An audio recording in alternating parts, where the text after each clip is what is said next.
दोस्तों नमस्कार, मैं Rajnish Kumar PVR aquaculture farm से। कैसे मेरी पीवीआर एक्वा फैमिली। दोस्तों आज इस वीडियो के माध्यम से मैं आपको बताऊंगा एक्वाकल्चर का रोल या फिश फार्मिंग का रोल इन फूड सिस्टम। हमारी कंट्री या प्लेनेट की बात करें, पॉपुलेशन डे बाय डे बढ़ रही है तो, और हमारी जो लैंड है वो फिक्स है। लैंड हमारी नहीं इंक्रीज हो रही, हमारी पॉपुलेशन इंक्रीज हो रही है।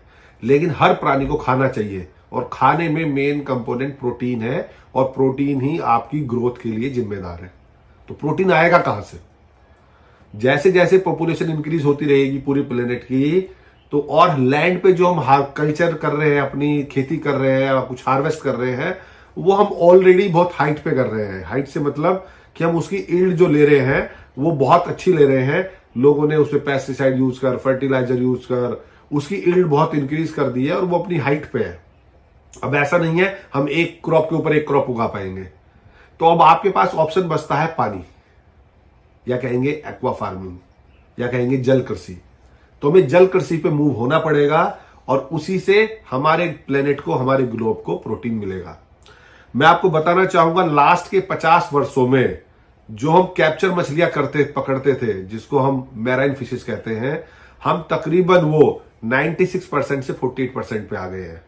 हम केवल वहां पकड़ रहे हैं, कैच कर रहे हैं, लेकिन वो उस रेशो में रिप्रोडक्ट नहीं हो रही है।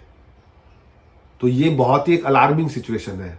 लेकिन पैरेलली पूरी पृथ्वी के प्राणियों ने, पूरे मानव समाज ने जो एक्वा फार्मिंग थी या एक्वाकल्चर था, हमने उसको एक्सपोनेंशियल इंक्रीज करा है। हमने तकरीबन 6% से 52% पे हमने उसको इंक्रीज कर दिया है एक्वा फार्मिंग को। तो ये बहुत ही अच्छा सिग्नल है। और जिस रेशो से अभी हम कैप्चरिंग कर रहे हैं, नेक्स्ट 10 इयर्स में हम 13% और डिप होने वाले हैं।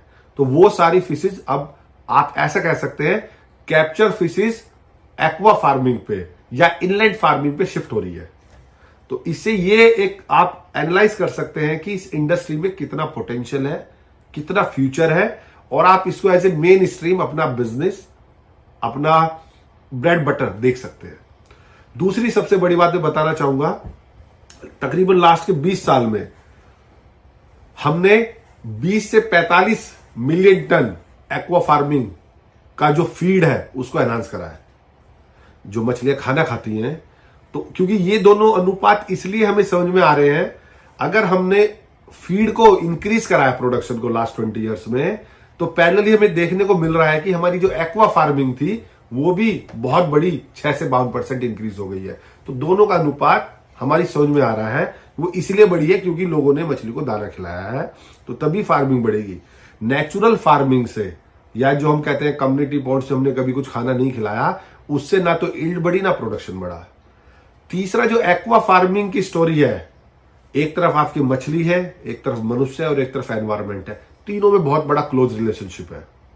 जो मछली है वो न्यूट्रिशनल रिक्वायरमेंट पूरी करती है ह्यूमन बॉडी की, जिसमें उसका हेल्थ आ गया, स्ट्रेस मैनेजमेंट आ गया उसका, और ये दोनों मिलके हमारा जो एनवायरमेंट है उसमें हमें वेस्ट मैनेजमेंट भी कंट्रोल करना है, सस्टेनेबल इकोसिस्टम भी बनाना है और क्लाइमेट भी सपोर्ट करना है।